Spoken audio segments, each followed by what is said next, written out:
আসসালামু আলাইকুম, welcome back to my YouTube channel. সঙ্গে আছে আরাবাত ছানি। আজকে ভিডিওতে দেখাবো আমার এই দুলা ভাইয়ের যে একটা আমের বিশাল একটা বাগান রয়েছে। এই বাগানে বিভিন্ন প্রজাতির আম রয়েছে। তো আমরা এই আমের বাগানটা আমরা এখন পরিষ্কার করলাম। তো পরিষ্কার করার শেষে অবশেষে আমরা এটা এখন পরিদর্শন করতে আসলাম যে কোথায় কি আর কিছু আছে নাকি, সেটা আবার নতুন করে রিকভারি করতেছি। সো আমরা এই কিছুক্ষণ পর আমরা যে এই কিছু কিছু গাছ আছে বানগুলা লতা পাতার কারণে কিন্তু আমের গাছগুলো কিন্তু বেশি বড় হচ্ছিল না, কারণ ডালগুলা নিচে পড়ে যাওয়ার কারণে কিন্তু এই বান উপরে উঠে যায়, গাছটাকে একদম মানে দুর্বল করে ফেলাইছে। অর্থাৎ আমরা এখন সেটাকে পরিষ্কার করলাম। তো আমরা এখন একটু ভিতরের দিকে যাচ্ছি। তো একটা জায়গা আমরা দেখতে পাচ্ছি যে এটা এখনো পরিষ্কার করা হয়নি। কেন পরিষ্কার করা হয়নি সেটা আমরা এই বিষয়ে আমরা দেখব। তো আমরা কিছুক্ষণ পর একটু আগে যাই, দেখলাম যে এখানে একটা মৌমাছি ভীমরুলের একটা চাক আছে। তো ওই চাকটা কারণে আমরা এটা পরিষ্কার করতে পারিনি। তো এটা আমরা এখন কিভাবে পরিষ্কার করবো সেই পরিকল্পনা করে যাচ্ছি এখন পর্যন্ত। তো কি দেখা যাক, আমরা অবশেষে এখন আরো একটু ভিতরে দেখতেছি যে আসলে করা যাবে কি যাবে না। যদি না যায় তাহলে নেক্সট টাইম এটা আমরা করবো ইনশাল্লাহ। আমাদের বাগান অলরেডি পরিষ্কার করা শেষ। আমরা এখন সবাই মিলে যাচ্ছি পুকুরে মাছ ধরবো বলে।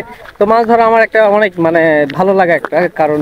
মাছ আগে এক সময় আমি খুব মাছ ধরতাম, ফাঁসি জাল থেকে শুরু করে বিভিন্ন জালে মাছ মারতাম, কিন্তু এখন সময়ের কারণে চেঞ্জ হয়ে গেছে। তো আজকে আবার ইনশাল্লাহ সবাই মিলে আমরা এখন মাছ মারতে যাচ্ছি। তো আমরা একটু ভিতরের দিকে যাব। এটা এক জায়গা থেকে আরেক জায়গায় পুকুরটা একটু দূরে। সো আমরা এই জমির আল দিয়ে যাচ্ছি তো মাছ মারার জন্য। তো আমরা দুইটা বড় জাল নিছি আর কি। তো আমরা সেই জাল নিয়ে এখন যাচ্ছি। তো জানি না ভাগ্যে কি আছে, মাছ পাবো কি পাবো না সেটা আমার জানা নাই। তবে মাছ একটা ভাগ্য, যদি এমনও হতে পারে যে যদি আল্লাহ নসিবে রাখে তাহলে অবশ্যই পাবো, যদি না থাকে তাহলে শত চেষ্টা করে যাবো। দেখি যেটা পাবো বা পাই বা না পাই, তবে মাছ মারা একটা আনন্দ একটা অন্যরকম একটা আলাদা। তো যাই হোক, সেই জায়গায় আমরা যাচ্ছি। তো আমাদের এই পুকুরটা একটু পাতারের দিকে আর কি, ক্ষেতের এই দিকে দেখেন চারদিকে জমি আর জমি। তো আমরা এখন এই জমির উপরে আমরা একটা পুকুর আছে, তো পুকুরে এখন মাছ ধরবো। তো আপনারা সঙ্গেই থাকবেন, আমি মাছ মারার ভিডিওটি আপনাদেরকে দেখাবো। খুবই আকর্ষণীয় একটি ভিডিও, আশা করি শুরু থেকে শেষ পর্যন্ত দেখার জন্য বিশেষভাবে অনুরোধ করতেছি।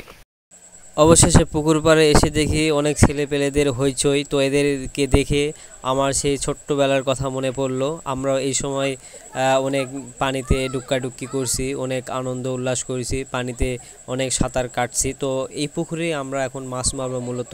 তো আমরা সকলেই আসছি দুইটা জাল নিয়ে। তো আমরা এখন এদেরকে উঠাই দিয়ে আমরা মাছ মারবো। তো এটা এমন একটি বিলটা বেশি বড় না, ছোট, তবে মাঝখানে একটু গভীরতা রয়েছে।